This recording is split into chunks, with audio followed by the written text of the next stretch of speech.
Ijoollee haaraa biyyarraa dhufaa jirtan adaraa rabbiin sodaadhaa halkan of gattanii rafina mana qulfii hin qabne kee rafina adaraa waan an argeen isiniin mana qulfii hin qabne kee rafina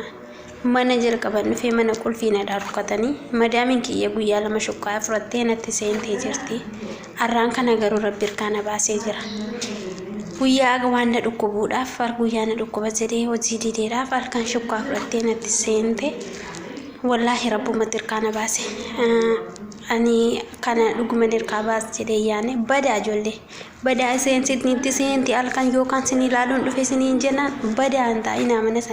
mana sana hin taa'inaa badaa yoomiyyuu yoo ta'e baqa halkan natti seenti halkan ol gaffa'uudhaan barrii muka jalatti guuree cufadhee bulee bariin badee nan badee harka mootummaatti du'a harka dubartiitti du'uura harki mootummaan sinii dhawaa siniin godhu waan tokko siniin godhuunidha. Ajaa'ibuma jedhee dubbiin dhageettanii jirtanii obboleeyyan kiyya waan jettu obboleettiin keenya kuni an hojii dideetiin dhukkuba jedhee guyyaa ciisnaan aariisan halkan shuukaa fudhattee natti seentee jechaa jirti jechuudha subhaanallah dhugaadha kan hagana garaa jabaatan hin godhan hin jedhina hin godhan waan akkana gara jabeenyi isaanii waan daangaa hin qabne jechuudha tokko malee kan rabbii ofii sodaatu malee jechuudha ni jiran mujrimtoonni jechuudha.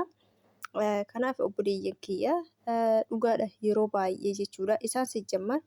halkanii miti guyyaayyuu kifilii saraatanyaa hin seenan jechuudha isaan jechuun isaan nama gaarii kan ta'an jechuudha halkanii miti halkan seenuu miti guyyaayyuu kifilii kee hin seenan jechuudha wallaahi guyyaayyuu kifilii keessa hin seenan jechuudha maaliif kifiliin kee kifilima keeti hiqaan isaanii achi jiraate yeroo tokko hiqaa isaanii waan ta'e barbaada dhufan malee akkanuma jedhisanii guyyaayyuu kifilii keetu hin seenan jechuudha kifilii keetu yeroo seenan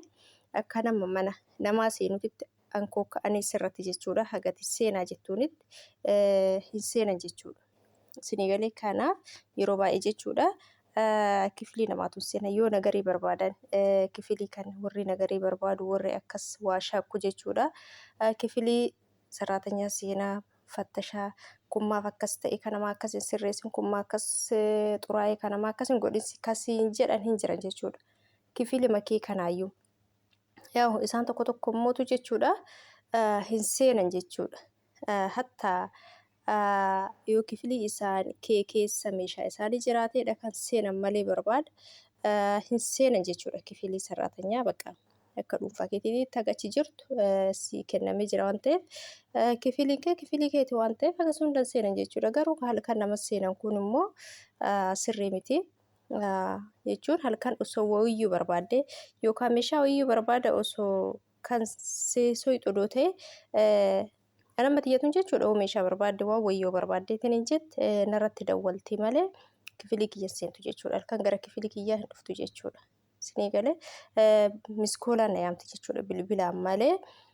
akkas kifilii kee seenuu bakka tiraftu iddoo tiraftu seentee sirra dhaabachuu akkasumas akkasii sun hin jiru jechuudha nu amma kifilii keenya kana jechuudha meeshaan isii azzir harki caalu meeshaan isii azzir kifilii isii xiqqaa waan ta'eef kifiliin amma nu jirru kun fakkeenyaaf kifilii isii ture guddaadha kifiliin kun isiin gara kifilii xiqqaatitti jijjiiratte kan ammoo meeshaan isii gimmaashni asuma jiraayyuu jechuudha kifiliin xiqqaa waan ta'eef qubsaaxinii isiillee xiqqaa waan ta'eef uffata isiitu hunda achiin fidanii tokko uffata barbaaddu asii nu yaamaatiniin naasoo qaayidhaa nu bira dhaabattee akkasitti nu kenniidhaaf malee akkas yeroo hunda kifilii keenya seentu jechuudha. Ka halkan odootiin beekin osoo homaafuu hin barbaadin silaaluuf sisseene maal laaluuf seenti hin jirtaaf hin duute keessa laaluuf seenti moo maal laaluuf seenti naa kanaaf jechuudha yoo nagarii barbaadan isaan kifilii keetirra kan zooran gaafa isaan kifilii keetirra zozzooran ati immoo kifilii kee to'achuu qabda maaliif kifilii kiyyarra zoorti kifilii kana keessatti kifilii kiyya seeraan qulqulleessee qabataa jira moo qabataa hin jiru gaafa sanatti of qorachuu qabda jechuudha. Kanaaf yeroo baay'ee jechuudha kifilii keellee akkati qulqulleessitu seeraan akkati qulqulleessi yaa mana isaaniitii miree haga keessa jirtu sii kenname malee isaan bira jirtu mana isaanii waan ta'eef seeraan qulqullinnaan qabaa jirti moo qulqullinnaan qabaa jirtu shinti beeti qulqullinnaan qabaa jirti moo isiin nan agartu jettee akkuma argite godhaa jirti moo waan jedhu kan laaluuf seenan isin jiran jechuudha. garuu laalanii seenanii ati nama nitsinnaan qulqullinnaan qabu taanaanii deebi'anii kifilii keetu hin seenan jechuudha. Yeroo takka yoo laaluuf seenanis yeroo biraa deebi'anii hin seenan jechuudha. Kanaaf obboleeyyan kiyya yeroo baay'ee wanni akkanaa kan isin kun namoota ta'e akkuma ceeyyoon jettu kan jammar isaan qulfii kifilii keessanirraa baafatan taanaan akka isaan nagar yoo qaban beekuu qabdan jechuudha. Qulfii keessiif eega kenname qulfii fakkeenyaaf kifilii keetii balbala qulluftu malee uffata hin jijjiirattu uffata jijjiirattaa hirriba rafta waan ta'eef kifilii kee hin qullufatta jechuudha. Kanaaf gaafa qulfii kee kifilii keetirraa baafame immoo akka isaan nagar wayiitiif irraa baafatan shakkuu qabda jechuudha. Akkasiin isin jedha obboleeyyan kiyya. Kanaaf rabbiin nu haa eeguu bakka hundattuu rabbiin isin haa eeguu hunduu qadara rabbiiti jechuudha. Yoo rabbiin fedhii wanni ta'u tokko hin jiru. Kanaaf rabbiin isin haa eeguu rabbiin nu haa eeguu hunduma keenya jechuudha. Akkasii obboleeyyan kiyya haga dandameen of eeggadhaa mucayyoon kun waan isin jettu dhageettanii jirtaanii.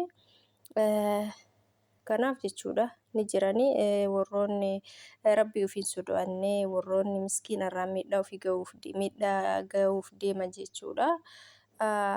Hin godhan jechuun hin danda'amu.